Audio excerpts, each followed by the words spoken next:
मित्रवर्ग, आज हम भारतीय प्रागैतिहासिक काल के नगरीय सभ्यता की प्रथम जो स्वर्णिम काल रहा है उसकी हम चर्चा करेंगे। मेरा इशारा आप समझ रहे हैं। ये हड़प्पा संस्कृति की बात करें। हड़प्पा संस्कृति को हम सिंधु घाटी सभ्यता के नाम से भी जानते हैं। बड़ा आश्चर्य की बात है, ये दो शब्द एक ही चीज को सभ्यता कहते हैं और उसी को संस्कृति भी कह रहे हैं। हड़प्पा संस्कृति बोल देते हैं, सिंधु घाटी सभ्यता बोल देते हैं। हाँ, एक ही चीज है, लेकिन थोड़ा सा फर्क है सभ्यता और संस्कृति में। सभ्यता जहां तक खान पान, रहन सहन, वेशभूषा, मकान, रहने की शैली, इसको संकेत करता है, इसको बताता है।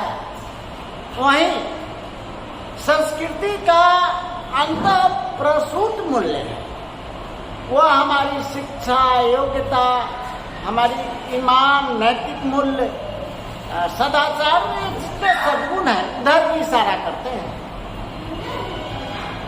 चलिए इन शब्दों को अभी इन्हीं अर्थों में लिया जाए।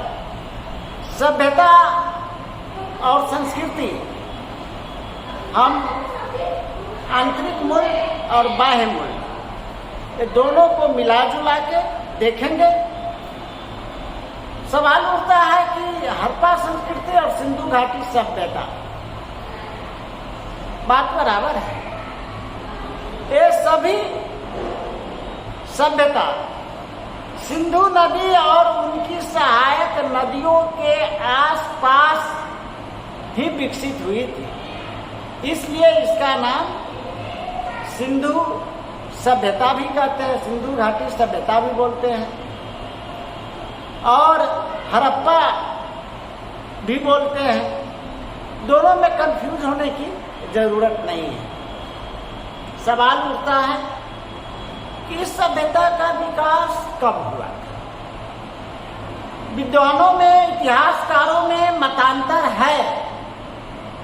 कोई 2700 2700 ईसा पूर्व, कोई 26 2600 भिन्न भिन्न कहते हैं, लेकिन सर्वमान्य बात यह है कि हड़प्पा सभ्यता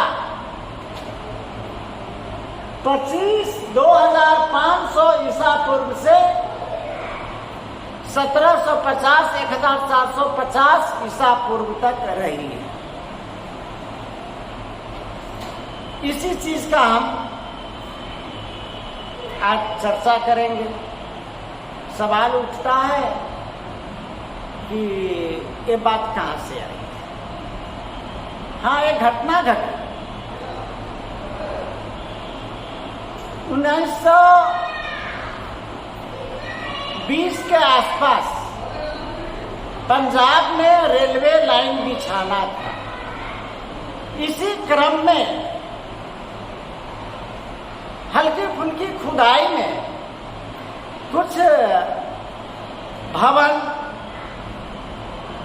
का अवशेष मिला, तो सरकार की और पुरातत्व, भारतीय पुरातत्व विभाग की आंखें खुल गई।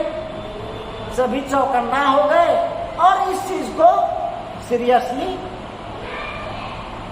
खुदाई के द्वारा, शोध के द्वारा तलाश की गई कि ऐसा क्यों मिला, क्या चीज था। तो सर जॉन मार्शल,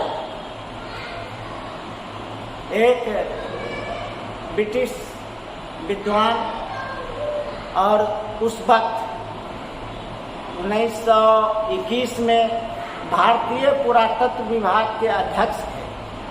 उनकी अध्यक्षता में 1921 की खुदाई राय बहादुर दयाराम सहनी की टीम के द्वारा हड़प्पा में खुदाई हुई और बहुत सारे अवशेष मिले। ठीक अगले साल 1922 में राखल दास बनर्जी की टीम ने, उनके मार्गदर्शन में बहुत बड़े पुरातत्व वैज्ञानिक थे, मोहनजोदड़ो की खोज हुई। तो मोहनजोदड़ो ये सब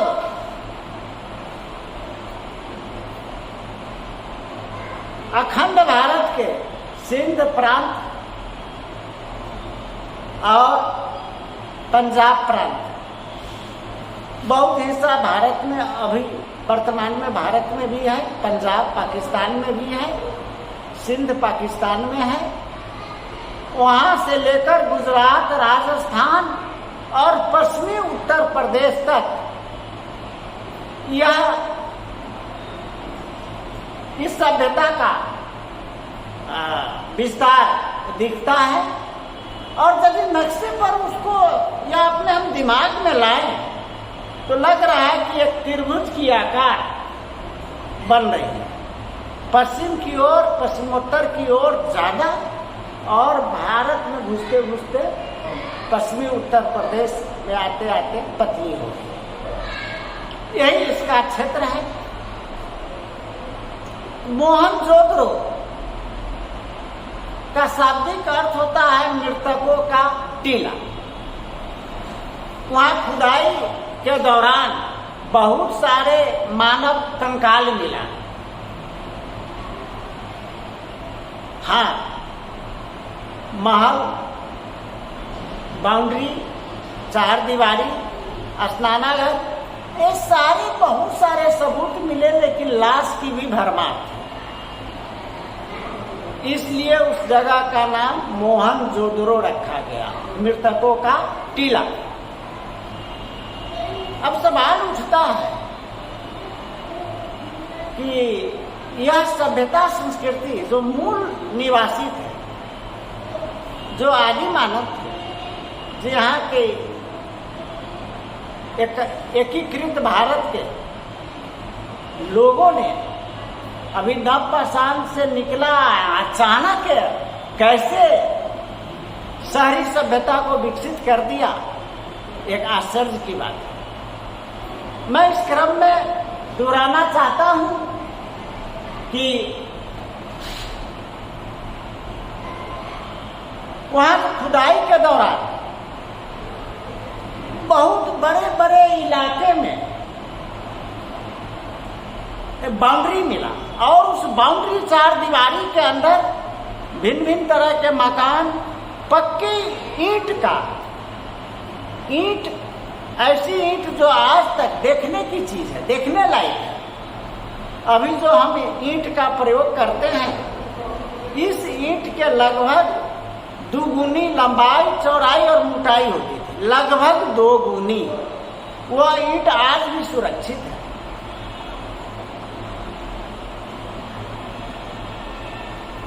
उस नगरी सभ्यता में हम गौर करेंगे उनके मकान, रास्ता, सड़कें और नालियों का उस युग में, हाँ, और वो भी पक्की नाली, छोटी छोटी नाली बड़े नाले में जोड़ा गया था, और सड़कें भी सीधी जाती थी और एक दूसरे को समकोण पर काटती थी। इतना विकसित दिमाग, यह आश्चर्यजनक तो है ही। इतना ही नहीं, मेन नाला में मेन होल भी पाया गया। मेन होल का मतलब आज जैसे हम देखते हैं नालों की सफाई के लिए, कचरा निकालने के लिए। चलिए थोड़ी सी झलक उनके रहने सहने और मकान की बात करेंगे। लगभग उस शहरी व्यवस्था में हर मकान में स्नानागार होता था, बाथरूम कहते हैं अभी, समकालीन व्यवस्था में करंट युग में बाथरूम हुआ, स्नानागार व्यापक रूप से मिला है। और एक स्नानागार तो इतना विशाल मिला है जिसमें ऐसा लगता था कि उस काल के लोग कोई सामाजिक अनुष्ठान या यज्ञ करते थे तो सामूहिक रूप से उसमें स्नान करते थे। और आश्चर्य की बात तो यह है कि स्नानागार से पानी का यूज कर लेने के बाद उसकी निकासी की व्यवस्था थी नाली के द्वारा। तो कहिएगा कि उस स्नानागार को भरा कैसे जाता था? कहाँ? हर मकान या बाई चांस बिरले एक आध मकान छोड़ के हर कैंपस में कुआं, पक्की ईंट से, जिस तरह से अभी समकालीन में कुएं का प्रचलन समाप्त हो गया है, लेकिन आप लोग देखे होइएगा या देखे होंगे या देखेंगे कि जिस तरह अभी कुआं है वैसा ही उस समय भी कुआं था।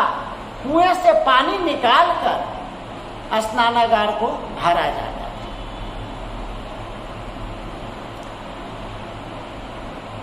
ये उनकी शहरी जिंदगी।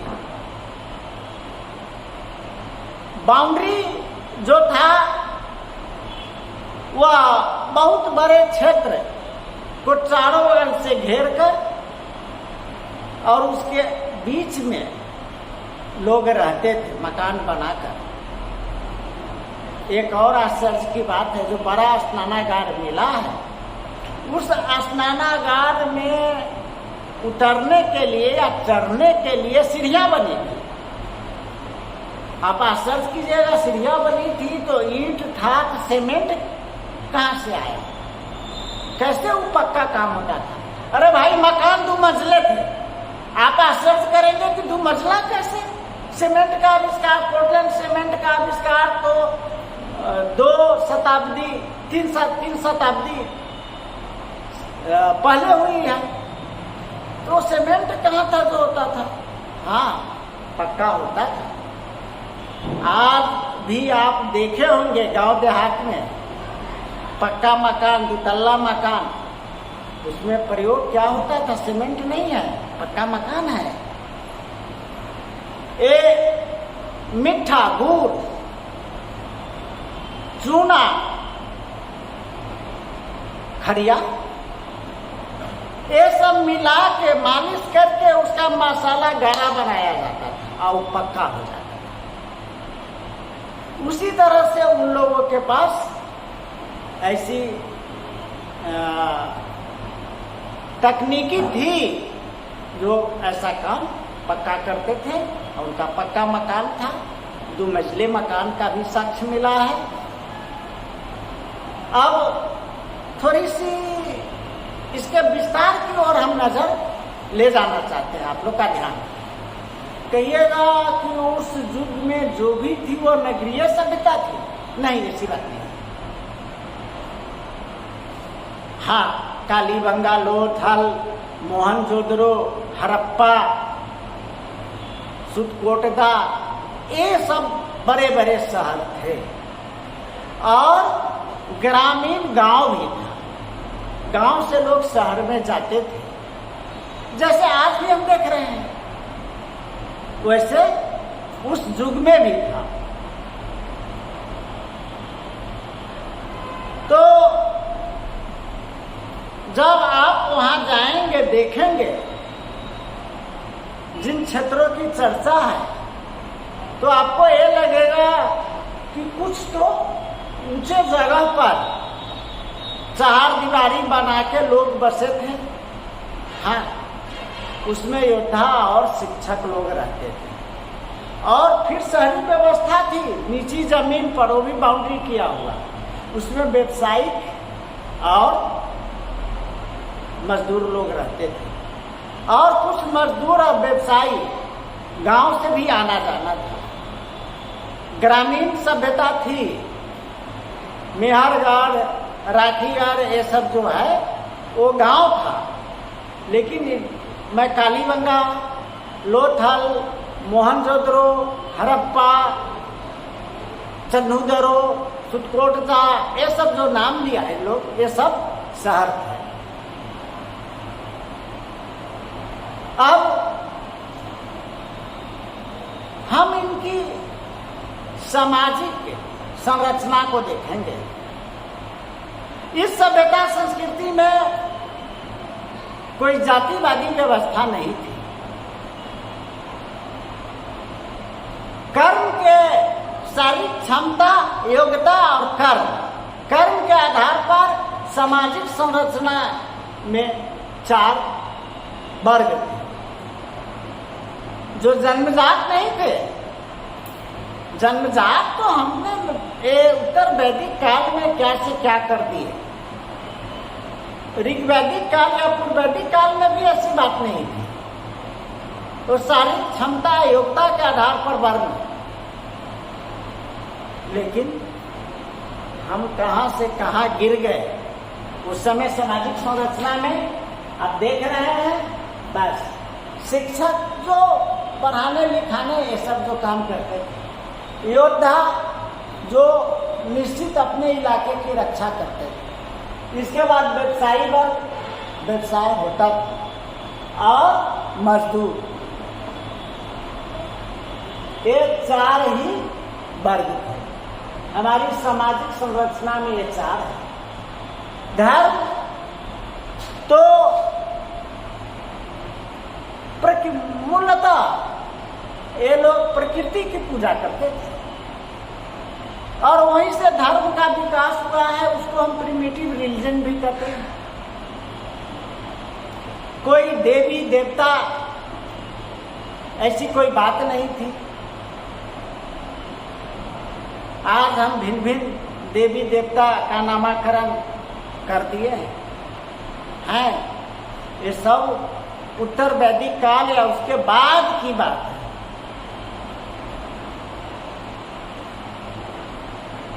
और इस धर्म ने, बुरा नहीं मानेंगे, इस धर्म ने, अभी के धर्म ने हमें मानवीय दृष्टिकोण बरकरार रखने में कमी ला दिया।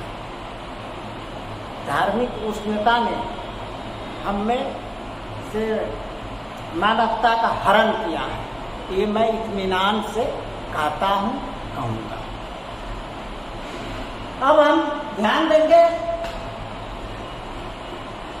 कि दूर दराज से व्यवसाय होता था। लोथल, जो खंभात की खाड़ी गुजरात, आज भी आप जब भारत के नक्शा पर ध्यान देंगे तो खंभात की खाड़ी में कोने पर वो लोथल है, जहाँ बाहरी देशों से सामान आता था, भेजा जाता था। वो नाव से बड़े बड़े पेड़ के तना काट के उसके तना को खाली करके नौका वगैरह हल्की फुल्की दूरी तय करते थे। यहाँ का व्यवसाय 2 देशों से होता था, एक ईरान, दूसरा अफगानिस्तान। और कीमती पत्थर, मोती, सोना, चांदी, यही सब, बहुत सारा काम तो पत्थर से होता था। पत्थर का मनका बनाना, पत्थर का वाट बनाना, पत्थर की मूर्ति बनाना, पत्थर का औजार, बेदनी, छेदनी, कतरनी, ये सब बनाना, ये सब होता था। हाँ, एक और मजेदार बात है कि मानव इतना उस समय विकसित हो गया था, जो कृषि में कई फसलों का उत्पादन कर रहा है। गेहूं मिला है, जौ मिला है, दलहन, धान, तिल, सरसों, ये सब अन्न मिला है। एक चीज गौर करेंगे, मैं आपका ध्यान तिल और तांबा की ओर ले जाना चाहता हूं। तिल किसी भी, आज भी जग में तिल का उपयोग लोग करता ही है अनुष्ठान में, और ताम्र पात्र का प्रयोग करता ही है, क्योंकि यह हमारी मानव का प्रथम खोज है। उसके आरंभिक जीवन में ये शामिल था। इसलिए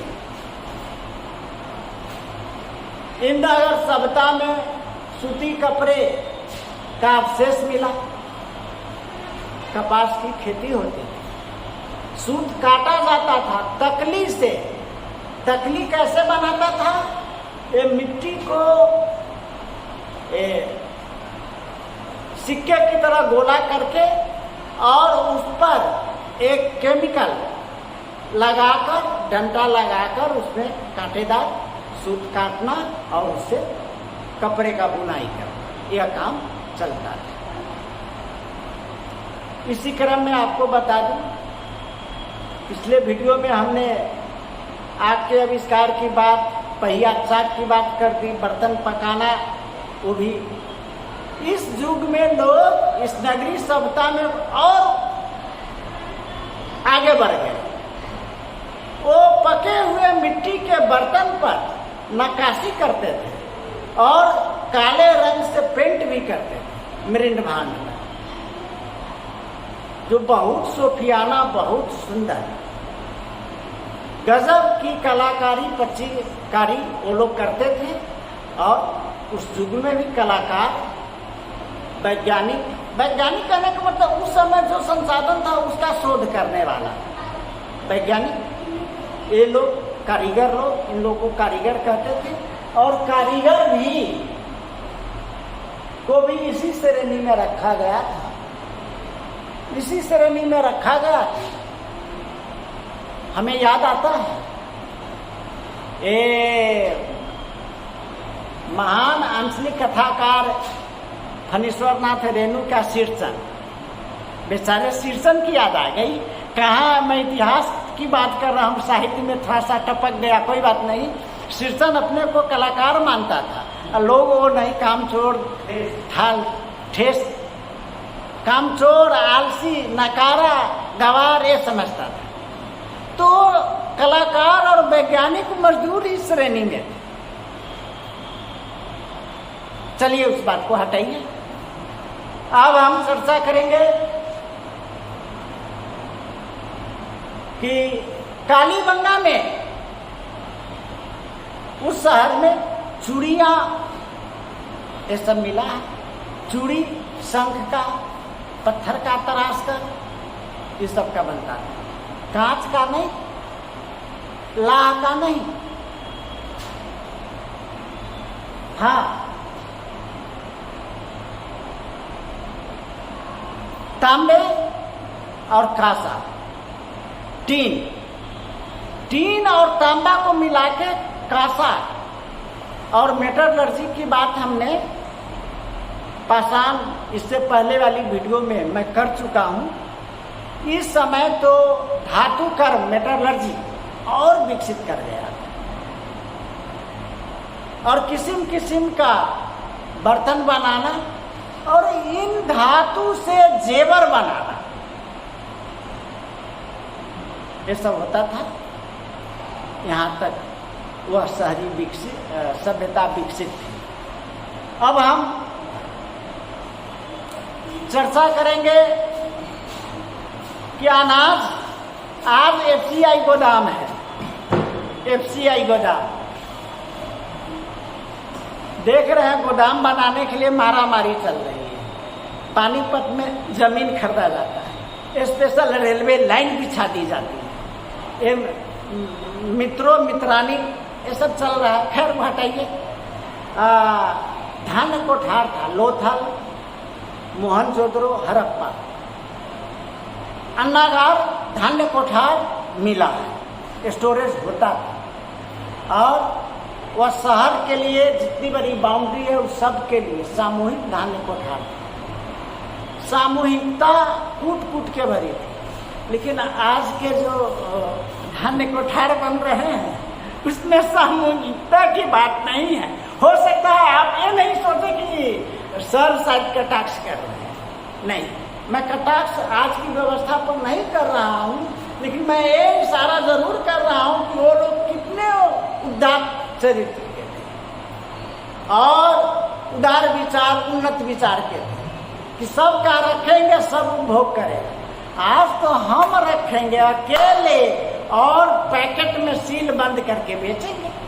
गिरे तो हैं, अच्छी तरह से गिर गए हैं, एगो मित्र को धनी बना देना है। चलिए अब मैं अपनी बातों को हंसते हंसाते थोड़ा आगे बढ़ाते हैं। अब सवाल उठता है कि सर्वमान्य अवधि है 2500 ईसा पूर्व से 1750 ईसा पूर्व तक यह सभ्यता संस्कृति यानी हड़प्पा संस्कृति या सिंधु घाटी सभ्यता जीवित रही। इसके बाद इस सभ्यता का ह्रास कैसे हुआ, क्या वजह है, थोड़ा सा हम आपका ध्यान ले जाना चाहते हैं 1750। फिर हम अगली वीडियो जो रखेंगे वो आज ही झलक दे देते हैं। 1750 में ही ऋग्वैदिक काल का आरंभ है। फिर मैं चर्चा करूंगा, वहां मैं पहुंचूंगा अगली वीडियो में, लेकिन अभी कुछ झलक जरूर दिखाएंगे।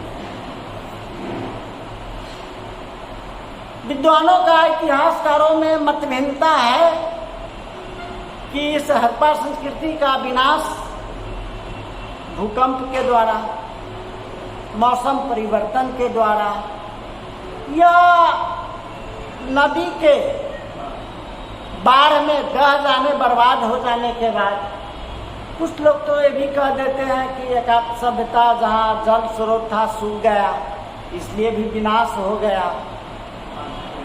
हाँ, और यह बात है, बाढ़ आने का पर तो सील्ट गार्ड आता है, यह सबूत तो मिल रहा है कि वो हुआ था, भूकंप भी आया था, लेकिन ये वो और सबूत मिल रहा है, वो बड़ी भयंकर है मोहनजोदड़ो का सामूहिक नरसंहार का सबूत। और उसी के आधार पर उस जगह का नाम मोहनजोदड़ो पड़ा।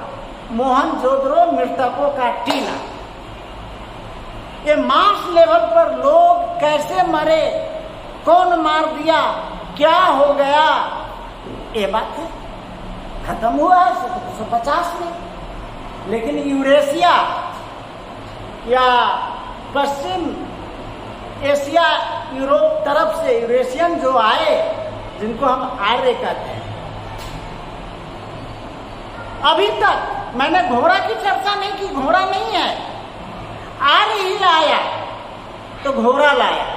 और घोड़ा बड़ा तेज जानवर, ताकतवर जानवर, दौड़ लगाने वाला जानवर। उस जानवर की मदद से आर्यों ने इस मूल वासी को, इस सभ्यता के लोगों को नाश कर दिया। अरे भाई, नाश किया तब तो एकदम नरकंकाल मिला है मोहनजोदड़ो में। संजोग देखिए, समाप्ति है 1750 ईसा पूर्व और उसका आर्यों का आगमन भी वही है। तो ये हटा कब, जब वो आया तब हट गया या हटाया गया या खिलौना समझ के फुसलाया गया, ये तो आप सोचेंगे। आप लोग भी बुद्धिजीवी हैं, विद्वान हैं, मैं विशेष जानता नहीं हूँ। मेरा काम है एक इशारा करना और साक्ष्य आधारित, यथार्थ आधारित विश्लेषण करना मेरा फर्ज है, सही जानकारी देना मेरा फर्ज है। तो आज हमारी आपकी मुलाकातें हैं। जय हिंद।